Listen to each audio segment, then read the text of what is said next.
Cosmetic treatments کے اندر تو سب سے پہلے ہمارے نیورو ماڈیولیٹرز آ جاتے ہیں. اب کچھ مسلز ہیں جو شکل کو نیچے لے کے جاتے ہیں, کچھ مسلز ہیں جو شکل کو اوپر لے کے جاتے ہیں. اب گریوٹی تو نیچے لے کے جا رہی ہے. اگر گریوٹی نیچے لے کے جا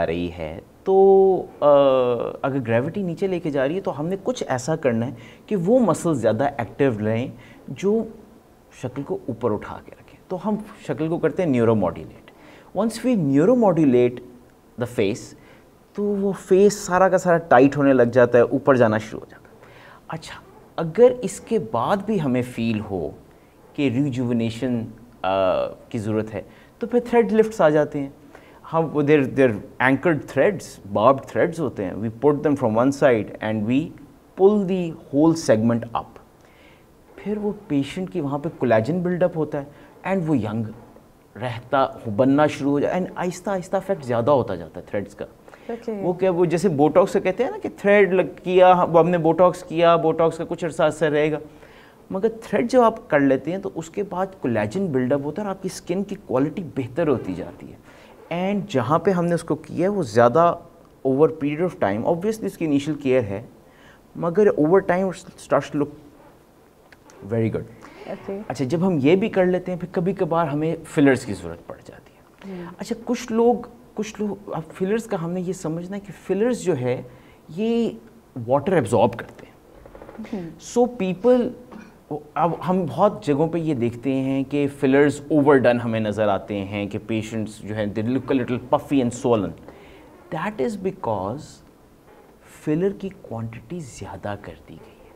اگر آپ نے فلر کروایا ہے اور اگر آپ کو اس وقت نظر آ رہا ہے کہ بھئی فلر ہو گیا بڑا اچھا, تو اس نے واٹر ایبزارب کرنا ہے, اور وہ جب واٹر ایبزارب کرے گا تو پھر وہ سویل اپ کرے گا. اور تو you always have to do a little less as far as cosmetics are concerned, so that everybody looks natural, تاکہ وہ ساری چیزیں نیچرل لگیں.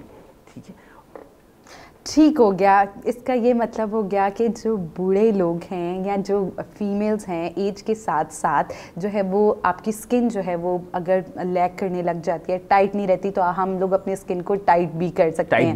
بالکل. اوکے, اچھا, لاسٹ کوسچن کی طرف جاتے ہیں. بہت زیادہ انٹرسٹنگ ٹاپک ہے چونکہ آج ہمارا. تو اب جو ہے وہ بہت ساری فیمیلز ہوتی ہیں ڈرائی اسکن, اور کلائمیٹ چینجز کے ساتھ ساتھ ہماری اسکن جو ہے وہ بہت زیادہ اس پہ افیکٹ آنے لگ جاتا ہے. تو کوئی اس طرح کی بھی میگزوفیشیل سرجریز ہوتی ہیں جس میں ہماری اسکن کو نیچرلی وائٹامنلائز کر دیا جائے یا ہائیڈریشن کر دی جائے, جس سے ہم لوگ ہمیشہ جو ہے وہ فریش اور خوشگوار نظر آئیں؟ اچھا, یہ جو ہے نا, اس کو ہم کہتے ہیں آئی وی تھیراپی کہتے ہیں. ٹھیک ہے, اب یہ آئی وی تھیراپی جو ہے اس کے اندر صرف وائٹننگ نہیں ہے, صحیح ہے, اس کے اندر آپ کے بیسیکلی وائٹامن سی اور گلوٹاتھیون کا ایک کمبینیشن ہوتا ہے جو پیپل یوز فار وائٹننگ. اب بات ساری کی ساری یہ ہے کہ یہ کولیجن کو بلڈ کرنے کے لیے زیادہ کام آتا ہے. وائٹننگ کا اس کا ایک پہلو بھی ہے, مگر کیونکہ ہمارے ہاں تو وائٹننگ کا تو بہت زیادہ وہ کریز ہے تھوڑا سا. ٹھیک ہے, تو اب آئی وی تھیراپی کے اندر صرف وائٹامن سی اینڈ گلوٹاتھیون نہیں ہے, اس کے اندر مائر کاکٹیلز آ جاتی ہیں. اب مائر کاکٹیلز کیا ہیں؟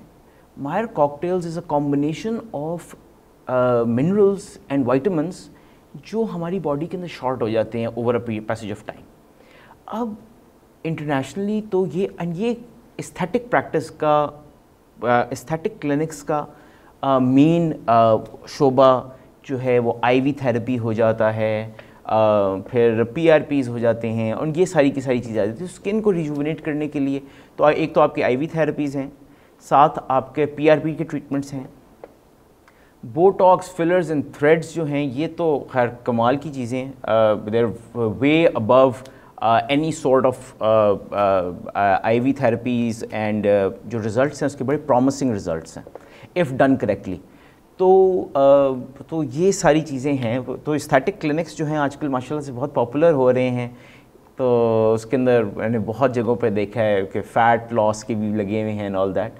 تو استھیٹکس لوگ people are getting conscious. Okay, at the end doctor صاحب آپ نے تو بڑے اچھی جو ہے ہمیں چیزیں بتائی کہ ہم لوگ ہمیشہ ینگ خوبصورت نظر آ سکتے ہیں. اگر آپ کا رنگ جو ہے وہ ٹھیک نہیں ہے تو آپ اپنا کلر اسکن ٹون کو بہتر کر سکتے ہیں.